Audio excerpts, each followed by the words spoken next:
Ok. Le thème de mon message d'aujourd'hui, c'est si je crois que, je crois aussi que. Si je crois que, je crois aussi.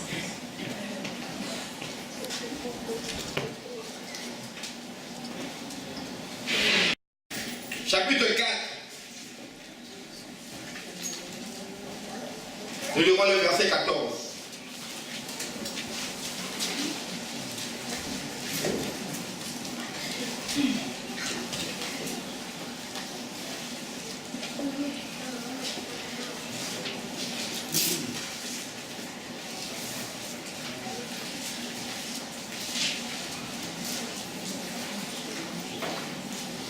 Premier épître de Paul aux Thessaloniciens, chapitre 4, on va lire le verset 14, mais je commencerai par le verset 13. Les étudiants de la Bible savent ce qu'il faut faire pour vous lever.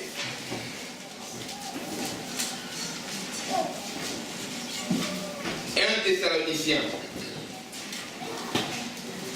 Il y en a qui découvrent ce livre pour la première fois. Dis salaud, c'est ça, c'est. Le pasteur a oublié, il veut dire Corinthiens, non, je dis Thessaloniciens. Pas un Timothée, mais un Thessalonicien, chapitre 4, lirons le verset 13 et le verset 14. Mais c'est le verset 14 qui nous intéresse le plus. Vous êtes prêts? Lisons 1, 2.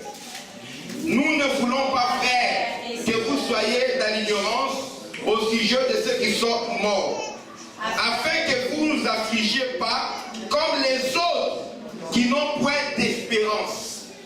Car si nous croyons que Jésus est mort et qu'il est ressuscité, croyons aussi que Dieu ramènera par Jésus et avec lui ceux qui sont morts. Amen. Merci. Vous asseoir. C'est mon vu maintenant, regardez.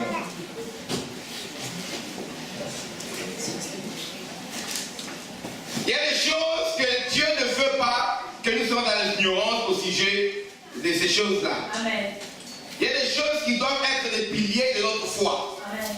On peut blaguer avec tout, mais on ne peut pas blaguer avec cela. Amen. Là, déclare, nous ne voulons pas que vous soyez dans l'ignorance au sujet de ceux qui dorment, au sujet de ceux qui sont décédés. Pour que vous ne soyez pas attristés, affligés comme les autres. Bien, mais dans ce monde, il y a l'église et puis il y a les autres. Amen. Dans ta famille, il y a toi et puis il y a les autres. Amen. Ne crois pas que nous sommes tous pareils. Sur la terre, nous sommes tous des créatures de Dieu. C'est-à-dire que Dieu nous a créés. Amen. Amen. Dieu t'a créé de la même manière qu'il a créé un lion, de la même manière qu'il a créé un chameau, de la même manière qu'il a créé un cheval, de la même manière qu'il a créé une mouche. Mais, là on déclare à tous ceux qui l'ont reçu, amen, à ceux qui croient en son nom, elle, la lumière qui est la parole, amen, leur a donné le pouvoir de devenir enfants de Dieu. Amen. Amen. Amen. Jean chapitre 1, verset 12. Mais à tous ceux qui l'ont reçu, à ceux qui croient en son nom, la parole leur a donné le pouvoir de devenir enfants de Dieu, lesquels sont nés, non du sang, ni de la volonté de la chair, ni de la volonté de l'homme, mais de Dieu. Pour devenir enfant de Dieu, il faut croire. À tous ceux qui l'ont reçu, à ceux qui croient en son nom, la parole leur a donné le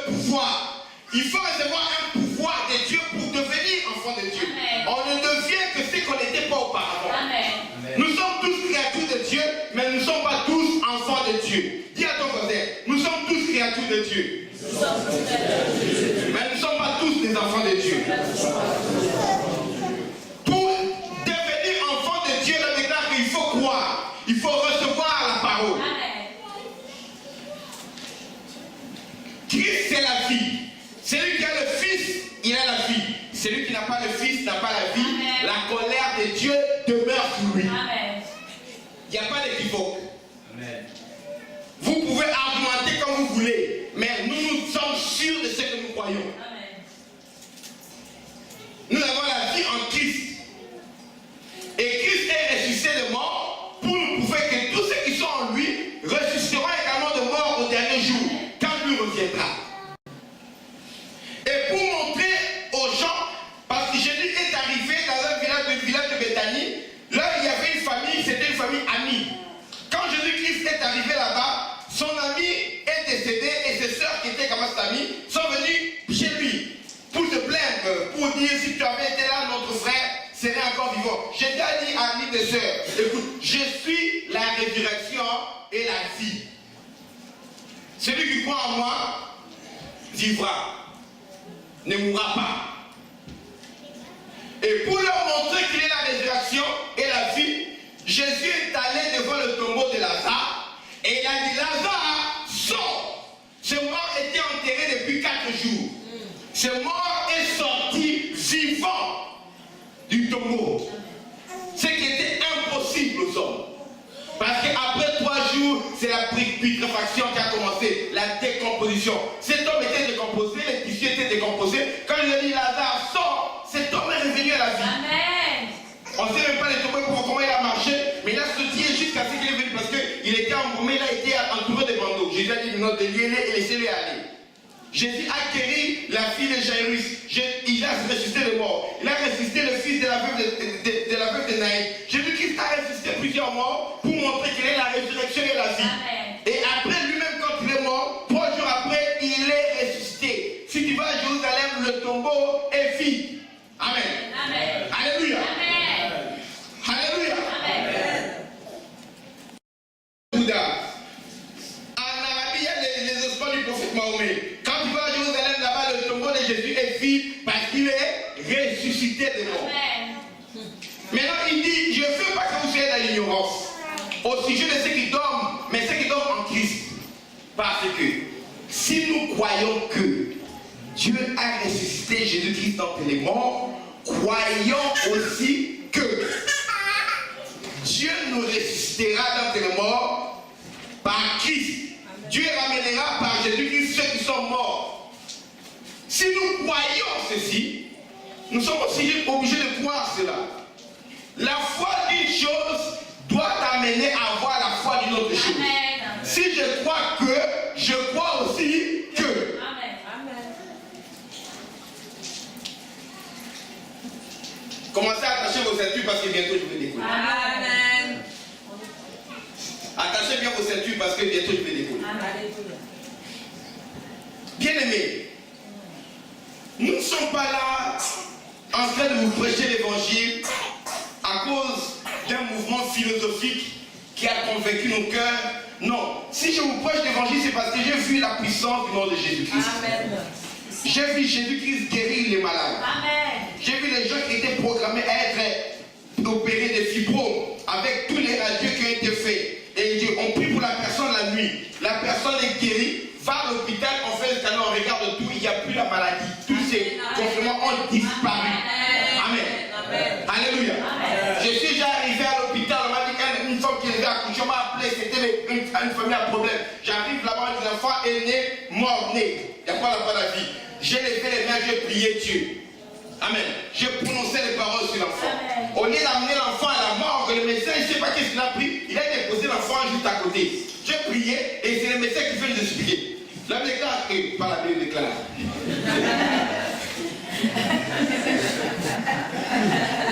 Je fais les suivre l'exemple de la Bible.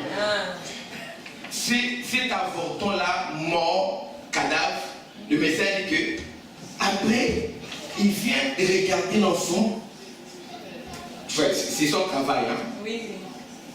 À accoucher, il connaît ce que c'est qu'un avorton, un mort-né et un enfant qui est vivant. Des fois, un enfant né, il ne bouge pas, on fait des réanimations, des massages, et tout, on fait pour réanimer. Mais on a vu que l'enfant est mort. C'est-à-dire que quand le médecin a dit que l'enfant est mort, il est mort. C'est son travail. Toi, tu n'es pas médecin, lui, il est médecin. Il a vu que l'enfant est mort.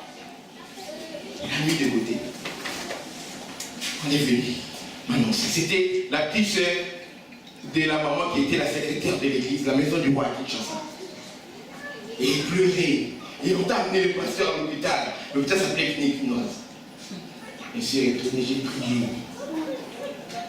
J'ai invoqué l'Éternel. Et cet enfant doit vivre. Amen. Cet enfant doit vivre aussi. Amen. Amen. Que l'enfant qui vient dans la vie. Amen. Tu es Dieu. Tu as ressuscité Lazare. Tu es capable de ressusciter cet enfant. Au nom de Jésus. Car si je crois que Dieu a ressuscité Lazare d'entre les morts, je crois aussi que Dieu peut ressusciter ce bébé-là d'entre les morts. Amen. La foi à la résurrection de Lazare me permet de croire aussi à la résurrection de cet enfant-là. Si je crois que, je crois aussi que. Amen. Amen. Amen. Et j'ai invoqué l'Éternel. Et puis le médecin revient pour aller prendre l'enfant, aller le mettre là-bas. Est-ce qu'il y a une mort dans le là? Bon, là, on doit mettre les enfants après, on ne sait pas ce qu'on fait avec. Il regarde, il voit combien de souffle dans l'enfant. Alléluia. Il voit l'enfant respirer. L'enfant est revenu à la vie. On prend l'enfant, on met la main, il est vivant, on ramène l'enfant. Oh bien, alléluia. C'est le médecin qui veut nous raconter maintenant ce qui s'est passé. Quand on m'a annoncé l'enfant revenir à la vie, j'ai dit yes! Vous ne saviez pas ce que je faisais, mais moi je savais ce que je faisais. Parce que si je cru que j'étais ressuscité là-bas, je cru aussi que cet enfant pouvait ressusciter. Parce que la vie du bébé n'était plus entre les mains du médecin. Le médecin a fait tout ce qu'il pouvait dans son travail. Il a bien fait le travail, mais ce n'est pas lui qui donne la vie. Alors il fallait que l'auteur de la vie vienne intervenir. Alléluia. Amen. Alléluia. Alléluia. C'est un jeune homme qui doit avoir 16 ans aujourd'hui. Amen. Je crois à la puissance de Dieu. Parce que déclare que ces choses qui ont été écrites pour nous. La foi vient de ce qu'on entend, et ce qu'on entend vient de la parole de Christ. Là, déclare que ce livre de la loi ne s'éloigne point de ta bouche. Médite-le jour et nuit afin d'agir fidèlement selon ce qui est écrit. C'est alors que tu réussiras dans ce que tu entreprendras. C'est alors que tu auras du succès dans tes entreprises. C'est alors que tu réussiras. C'est-à-dire que quand je médite la parole de Dieu, quand je lis les exploits de Dieu, les exploits de Dieu me communiquent la foi. Pas pour que je reste dans l'histoire, mais pour que j'applique la foi dans le présent. Amen. Dans les difficultés qui arrivent devant moi. Amen. Parce que si je crois ce que Dieu a mis dans sa parole, la parole de Dieu ne passera pas. Alléluia. Si Dieu a donné un enfant à Abraham et à Sarah qui étaient vieux, Abraham et Sarah sont morts. La promesse de la fécondité n'est pas morte avec Abraham et Sarah. Si elles n'ont plus besoin de ça, parce qu'ils sont cadavres pourris, moi aujourd'hui j'ai besoin de ce miracle. Alors j'invoque le Dieu qui a agi dans la vie d'Abraham. J'invoque le Dieu qui a agi dans la vie de Sarah. Parce que si je crois qu'il a pu donner Isaac à Abraham et à Sarah, je crois aussi qu'il peut te donner un enfant à toi qu'on a déclaré que tu es stérile. Je crois en ce Dieu-là parce que c'est un Dieu aux capacités illimitées. C'est un Dieu qui est allé dans un village de Bethléem. Il a trouvé un pauvre berger. Bien aimé, il y a des gens qui sont rejetés par la famille. Bien aimé, c'est bien d'être rejeté par ton quartier. C'est bien d'être rejeté par tes amis d'école. J'ai une fidèle de l'église Jean-Catholique m'a dit que j'étais tellement rejeté dans mon école, on s'est moqué de moi que je n'ai pas pu poursuivre mes études. Je suis rentré à la maison. Cet élève-là, cet étudiant-là, faisait ses cours maintenant à la maison parce qu'on s'est moqué de lui là-bas à l'école. Mais cet enfant dont je vous parle était rejeté au sein de sa famille.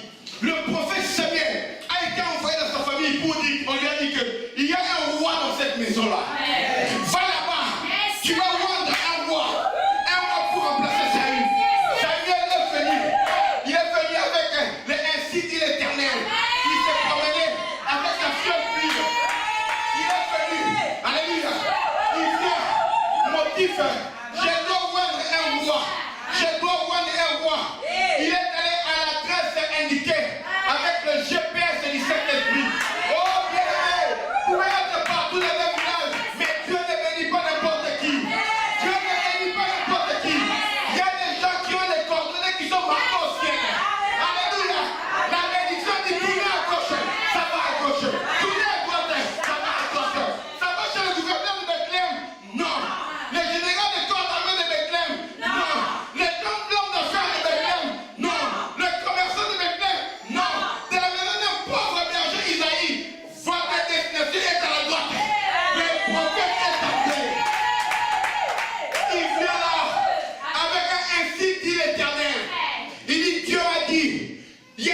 motif solennel, c'est quoi? Offrir un sacrifice à l'Éternel. Mais raison cachée, on doit un mot. Il ne faut pas toujours dire tous les motifs que Dieu veut faire dans ta vie. Tu vas te faire tuer, brûler, parce que c'est bien la dit Seigneur. Ça, c'est une mission suicide. Tu veux voir un nouveau roi, mais l'ancien roi est encore là.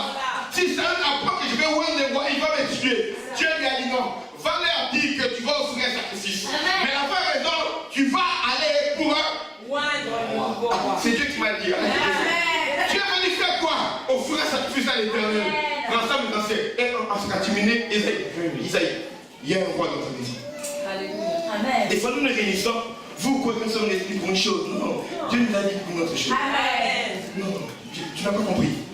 Toi, tu es venu, quoi qu'on est venu ici dimanche, parce que c'était dimanche, on n'a rien à faire le matin. Sur les fronts, on est venu ici parce qu'on a l'habitude. Non, toi, tu es venu par habitude. Tu es venu pour se faire. Non, nous sommes venus pour l'onction. Amen. Toi, tu sais pourquoi nous sommes là. Nous sommes pourquoi nous sommes là. Alléluia. Toi, tu ne sais pas, mais nous, ça va bien. Oh, que les gens ignorent. Que les gens ignorent ce que Dieu fait dans ta vie. Mais toi-même, tu ne peux pas ignorer ce que Dieu est en train de faire dans ta vie. Qu'on se moque de toi à cause de ta dévotion. Oui, s'ils savaient, ils auraient envie d'être à ta place. Mais comme ils ne savent pas, ils se moquent de toi. Ils se moquent de toi. Est-ce que je parle à quelqu'un aujourd'hui? Est-ce que je parle à quelqu'un? Est-ce que je parle à quelqu'un? Ne sois pas ignorant des œuvres de l'Éternel dans ta vie. Bien-aimés, nous ne voulons pas que vous soyez dans l'ignorance. Il y a des choses où Dieu nous a terminées dans l'ignorance. Amen. Alléluia. Oh, on doit voir un roi ici. Allez, on invite tous les gens du quartier. Ils sont assis. Ils ont été contents. On a invité tout le monde. On amène le fils d'Isaïe. On vient. Elia, on fait le moindre, c'est l'aîné. La corde me bloque.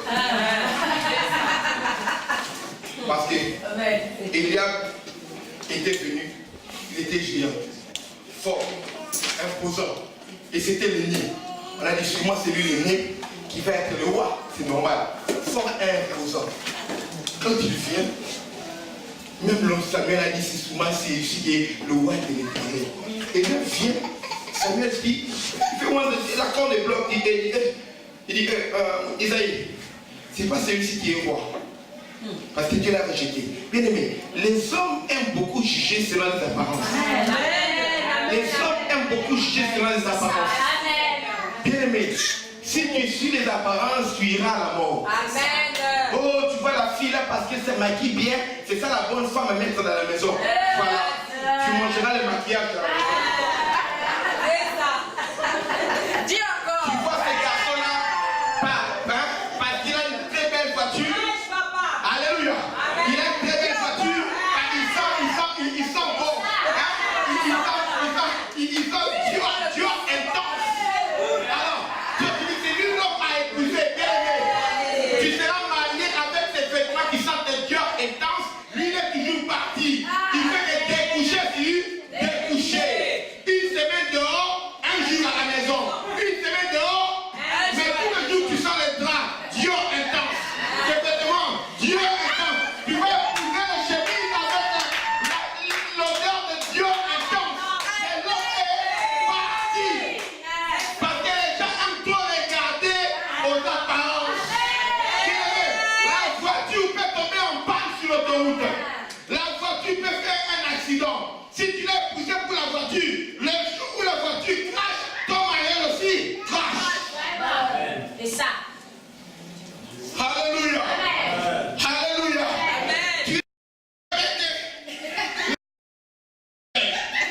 Les Brésiliens sont amovibles. C'est-à-dire qu'on peut les remplacer.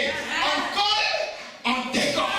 On colle, on décolle. Le jour où tu la verras, sans Brésilien,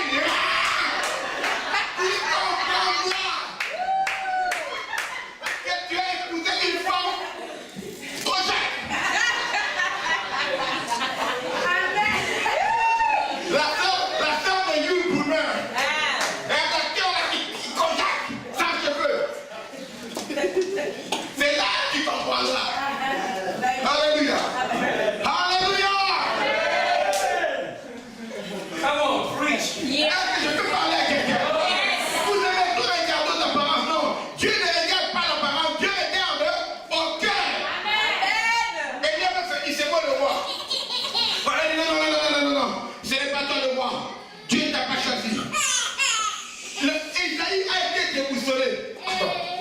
pas lui le roi.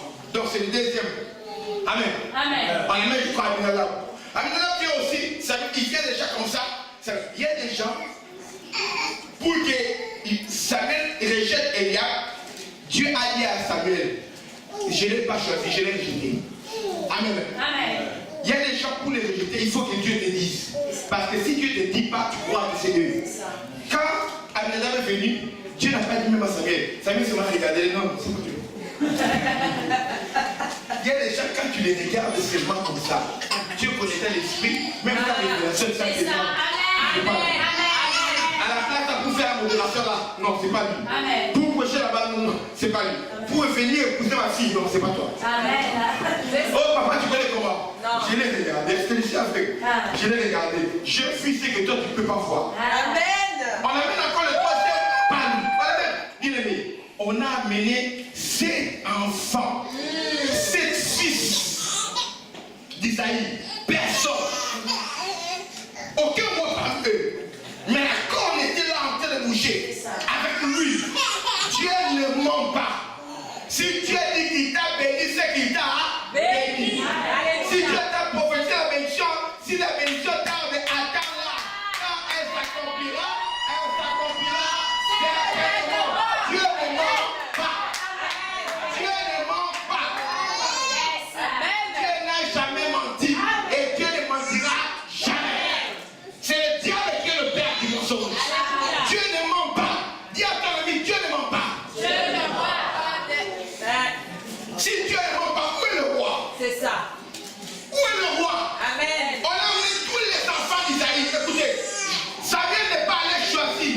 Il n'est pas allé dans la maison pour choisir les fils. Il a dit à Isaïe, appelle-moi tes fils. Et je vais voir un roi parmi eux. Isaïe a appelé ses fils, tous ses fils.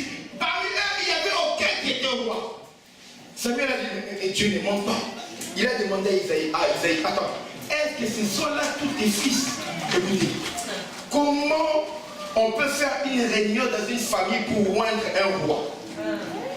Vous appelez tous les gens du quartier. Ils étaient là, les notables de la ville, c'est que la Bible déclare.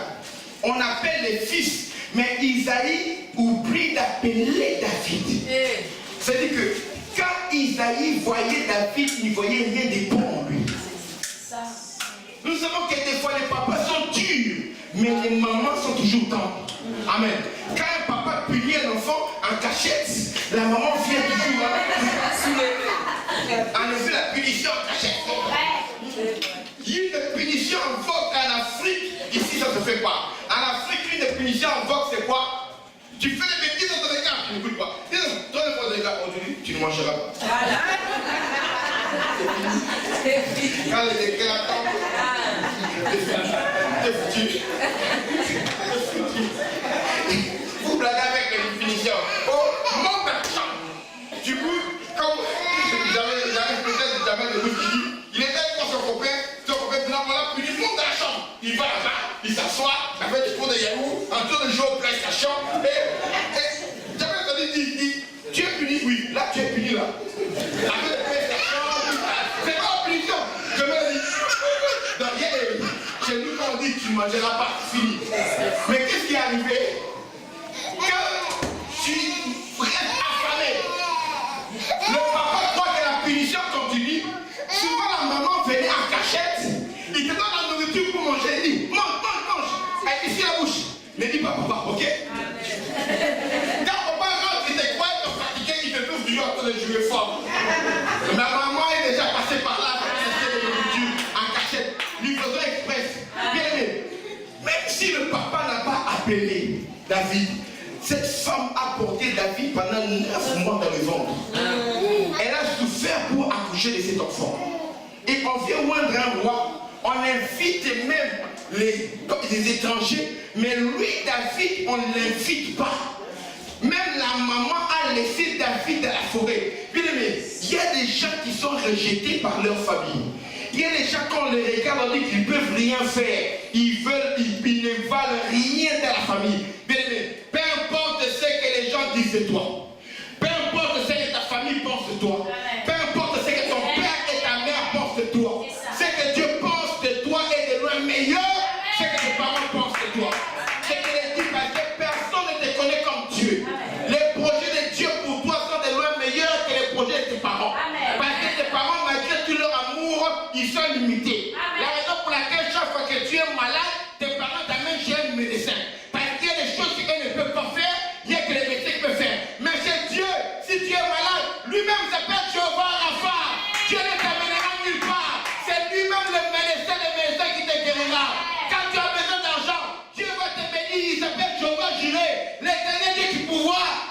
le besoin. Quand tu es en danger, il ne faut pas envoyer les gardes du corps. Lui-même s'appelle Jéhovah Sabaoth, l'éternel Dieu des armées, qui combat pour nous et qui nous donne la victoire. Bien aimé, Dieu est tout ce dont tu as besoin. Yes. Et dans ce moment-là, on dit Dieu ne ment pas. Où est le roi?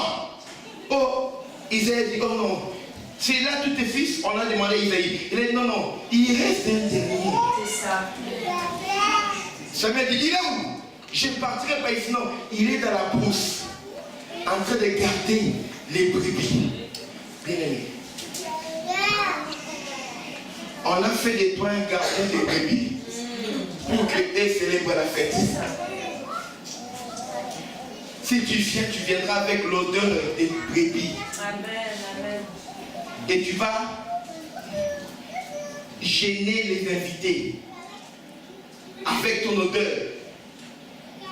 Les difficultés que tu traverses, c'est une source de rejet pour les autres. Mais c'est ces difficultés-là qui te qualifient pour être choisi et établi par Dieu. Je ne sais pas si tu comprends. L'objet de ta honte, c'est la raison pour laquelle Dieu t'a choisi. Amen.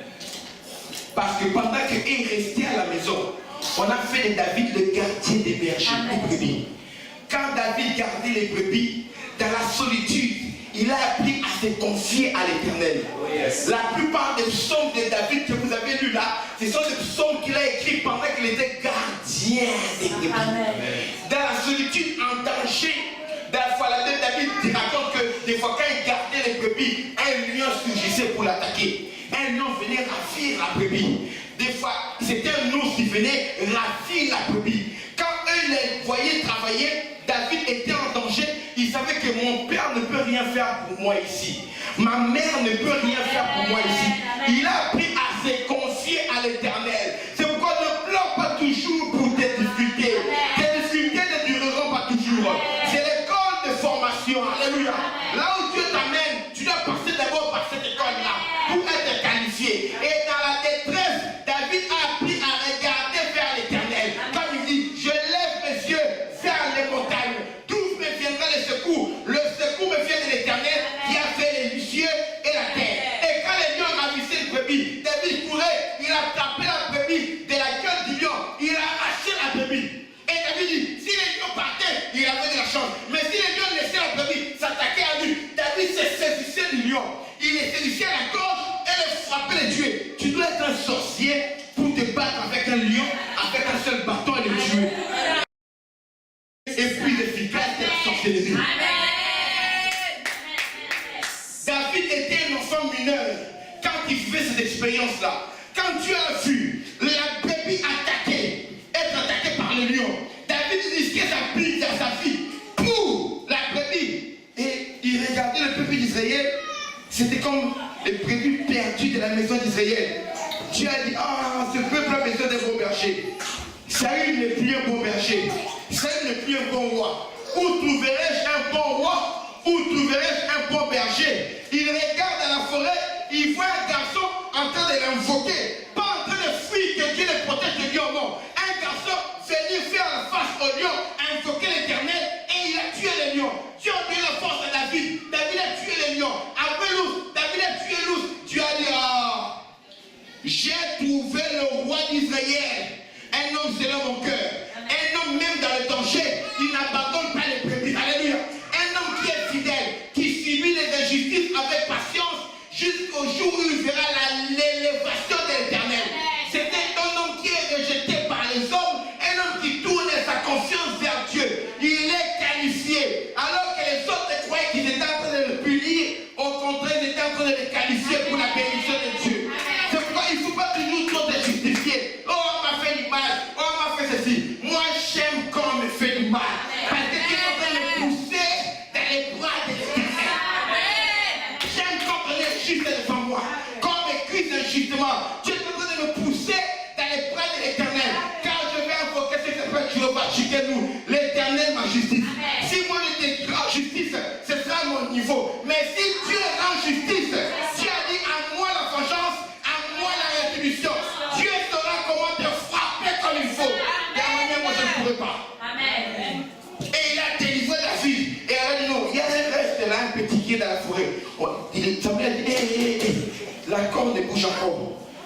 a dit que s'il ne vient pas ici, je ne pourrai rien faire.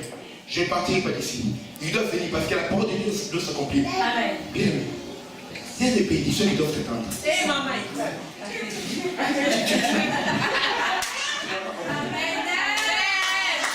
On a fait tout. On a fait tout pour que tu rates.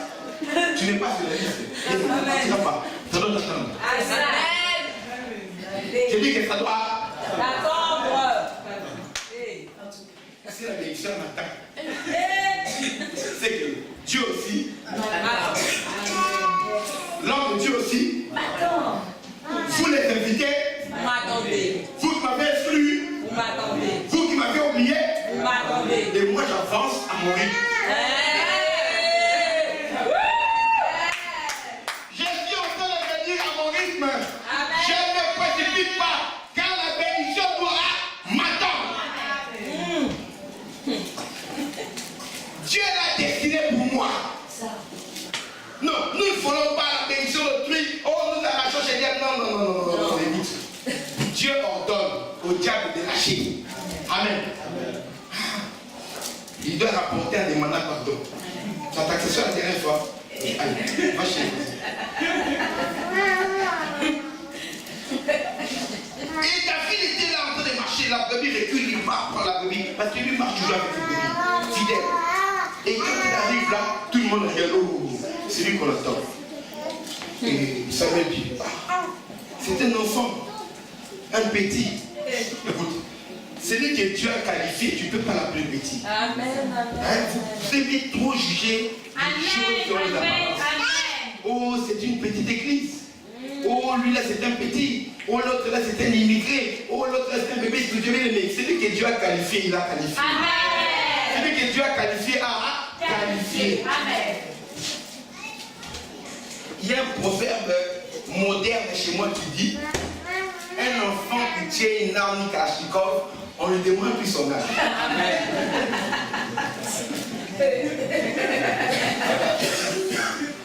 Son âge, c'est l'âge de la Kalachnikov. Moi, la bénédiction sur moi, tu vas me dire quel est ton âge? Oh, tu viens d'où? Combien d'argent? Non, écoute, ce que tu ne sais pas, cette bénédiction-là, c'est à moi.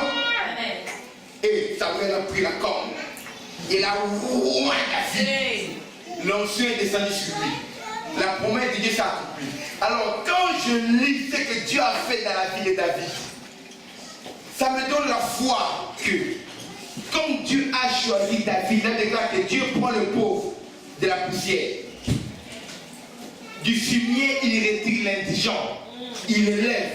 Il le fait asseoir avec les grands de son pays. Comme Dieu a élevé David, la foi en ce que Dieu a fait me permet aussi de croire que Dieu est capable de m'élever. Dieu est capable de t'élever. Peu importe les obstacles, peu importe les barrières, peu importe les pièges qu'on peut mettre contre toi, je suis là pour te dire ce matin que quand Dieu veut te bénir, personne ne peut s'y opposer. Quand Dieu veut t'élever, personne ne peut s'y opposer. Tu dois regarder dans la parole de Dieu. Là, déclare que nous sommes environnés d'une si grande nuée de témoins. Pourquoi? Parce que dans Hébreux chapitre 11, on a cité les exploits des hommes avec Dieu et les bienfaits de Dieu avec les hommes. On a cité tout ce que Dieu a fait. Et Hébreux 12 dit que nous sommes environnés d'une grande nuée de témoins. Bien aimé, quand tu veux voir un miracle, plonge tes regards dans la parole de Dieu. Regarde ce que Dieu a fait dans la vie de David. Regarde ce que Dieu a fait dans la vie de Daniel. Bien aimé, même si tu me jettes dans la fosse au lion, mon Dieu est capable de fermer la gueule des lions. Si Dieu a fermé la gueule des lions pour Daniel, moi aussi, peu importe que vous allez me mettre, Dieu arrêtera la gueule du danger que vous préparez contre moi. La foi a une chose, mais donne aussi la foi à autre chose. Je crois à la bénédiction de Dieu. Je crois à la protection de Dieu. Je crois à un Dieu qui donne un avenir à ceux qui n'en avaient pas. Je crois à un Dieu qui change l'histoire de ceux qui se confient en lui. Un inconnu, comme David, tu deviens le roi d'Israël, le peuple lui de Dieu. Si Dieu est capable de faire cela, il est capable de faire aussi des merveilles dans ta vie aujourd'hui. Alors, pourquoi devant les défis modernes, Dieu est en train de douter comme si le Dieu de David est mort? Je te dis que le Dieu d'Abraham n'est pas mort. Dieu est le Dieu de revenir. Le Dieu d'Isaac n'est pas mort. Le Dieu qui a ressuscité Lazare d'entre les morts, le Dieu là n'est pas mort, il est vivant. Il est le Dieu qui a ouvert les yeux des Bartimée. Quand on vient de diagnostiquer une petite maladie, tu commences à pleurer, tu commences à lier les jours de ton séjour sur la terre par rapport au jour qu'a déterminé le médecin. Oh, il te reste 6 mois de vie. Bien aimé, le médecin qui te dit qu'il te reste 6 mois de vie, ce médecin-là peut mourir avant toi. Amen. Amen. Amen. Bien aimé, si Dieu a guéri Bartimée la veuve, c'est Dieu qui peut le guérir aujourd'hui. On a dit, oh, là-bas ta matrice c'est bizarre, c'est foutu, tu ne peux pas enfanter. Oh, tu es un homme, tu ne peux pas avoir d'enfant. Vous avez ce problème-là, c'est une malformation. Oh, c'est bien aimé. Le Dieu qui a rendu un homme vieux, fécond. Abraham, à 100 ans, il a été capable d'ensemencer sa femme et d'avoir un enfant appelé Isaac. Ce Dieu-là n'a pas changé. La foi en ce qu'Abraham a reçu, mais donne aussi la foi pour que ce que moi je puisse recevoir de Dieu, je puisse recevoir cela. Amen. Amen. Enlève un peu tes yeux des choses qui se passent sur la terre. Plonge tes regards maintenant dans la parole de Dieu. Parce que dans les nouvelles, on ne te donnera rien de bon au journal de 20 heures. Dans les journaux, on ne te donnera rien de bon. Le monde ne te dira rien de bon. Bien aimé. Oh, bien aimé, vous savez, le monde ne dit pas bien aimé. Le monde dit quoi? Mesdames et messieurs, l'inflation ne reste pas développée. Et le problème va continuer, la crise économique va s'accentuer. Il y a combien de milliers d'entreprises qui ont fermé depuis le mois passé. Et depuis la crise, ce sont des milliers d'entreprises qui ferment. Le secteur est bouché. Il n'y a plus d'emploi. On n'engage plus. Au contraire, on est en train de licencier. Bien aimé, le moment où on licencie les gens, c'est le bon moment où les enfants de Dieu peuvent être engagés. Amen. Parce que quand ça devient dangereux, trouble, il y a que les loin de l'Éternel qui sont qualifiés. Amen. Quand ça devient compliqué, tu ne peux pas voir la solution. Tout devient compliqué. C'est en ces moments-là que Dieu place ses enfants. Notre Dieu se révèle dans le temps de crise. Notre Dieu se révèle quand c'est difficile. Amen. Notre Dieu se révèle quand la mer rouge est infranchissable. Notre Dieu se révèle quand Pharaon dit je ne sais pas quoi faire. Il paraît qu'il y a 7 années d'abondance qui viennent, mais également 7 années d'hiver. Qu'est-ce que je vais faire? Dans ce temps de crise-là, c'est en ce moment-là que Dieu se révèle. Il donne une parole de sagesse à Joseph pour que le pays d'Égypte ne meure pas pendant la sécheresse, mais vive. Et c'est en ce moment-là qu'on a reconnu le Dieu de Joseph et on a établi Joseph premier ministre en Égypte. Sans la crise qui était en train de se pointer, Joseph ne serait jamais premier ministre en Égypte. La crise qui est en France en ce matin, la crise qui est en France en ce moment-ci, la crise qui sera là encore demain, lundi, quand vous allez retourner au travail, c'est une crise qui a été préparée pour que toi tu puisses être engagé. Amen. Si tu crois ce que je te dis, tu dis Amen. Amen. C'est une crise qui a été préparée pour que toi tu puisses avoir un CDI. Si tu crois ce que je te dis, tu dis Amen. Amen. Les dieux des cas impossibles, c'est ton Dieu. Amen. Si c'était quelque chose de facile, il n'aurait pas fait. Parce que les choses faciles, c'est pour les hommes. Dieu aime faire les choses qui sont compliquées. J'ai prié pour une fille ici. Elle est allée pour son séjour. Alors qu'on l'a compliqué parce qu'elle a changé d'adresse, c'était compliqué. Elle part là-bas, on l'appelle enfin. Moi, elle trouvait l'adresse ici. Parce qu'elle devait déménager même. L'adresse était restée. Elle voulait garder l'adresse de la même ville où elle était auparavant. C'était compliqué. Elle va là-bas. On regarde les documents, on lui dit que c'est bon. Au lieu de lui compliquer, et tout, on lui dit ok. Au lieu de te donner, on prolonge ton séjour d'une année, on te prolonge de 2 ans. Amen. C'est-à-dire que même cette année, même s'il n'étudie pas, son séjour, sa carte est prolongée de 2 ans. Sur base de quelle loi? Notre Dieu agit au-delà des lois. Sur base de quelle loi un étranger ne peut pas être premier ministre en Égypte? Sur base de quelle loi Joseph est devenu premier ministre? Notre Dieu agit au-delà des lois. Sur base de quelle loi économique toi tu peux t'acheter une maison en ces temps de crise? Bien aimé, ne limite pas Dieu. Amen. La foi en ce que Dieu a fait dans la Bible doit te donner la foi de ce que tu dois faire dans ta vie aujourd'hui. Le Dieu de la Bible n'est pas mort. Amen. Nous ne lisons pas la Bible à cause des histoires qui sont là pour raconter cela comme des fairy tales, pour raconter des contes de fées à nos enfants avant de dormir. Non, la Bible c'est la vérité. Ce que Dieu a fait dans la vie de David, il peut le faire dans ta vie. Ce qu'il a fait dans la vie de Bartimée, il peut le faire dans ta vie. Ce qu'il a fait dans la vie de Daniel, il peut le faire dans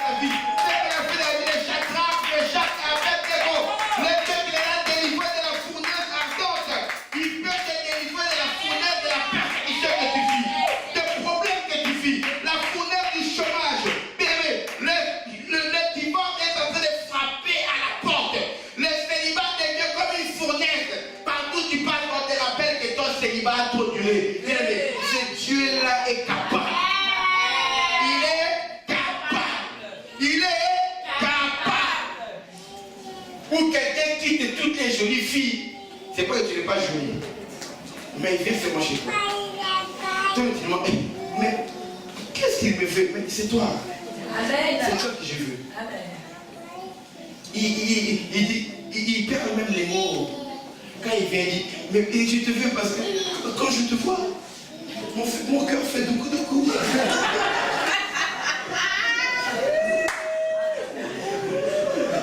Qu'est-ce que tu vas dire donc? Épouse-le. C'est fini. Amen. Alléluia. Amen. Notre Dieu est le Dieu aux capacités illimitées. Amen. La foi d'une chose, mais donne aussi la foi à une autre chose. Amen. Ce que tu as fait hier dans ta vie, ça doit te rappeler, se remémorer dans ta tête. Amen. Pour que tu crois que ce qu'il a fait hier, Amen. il est capable de le faire encore aujourd'hui. Alléluia. Donne-nous des coups de flanc.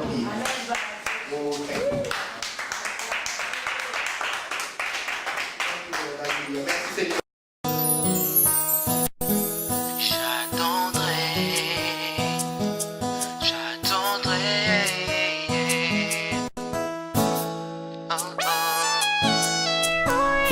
J'attendrai le lever du soleil pour te revoir, pour parler encore du ciel que je regarde quand tu pars.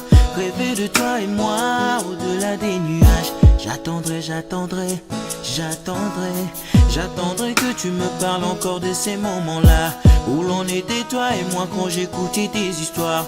Histoires dans lesquelles pour moi chaque fois tu restes la star. J'attendrai, j'y penserai pour jamais t'oublier, yeah.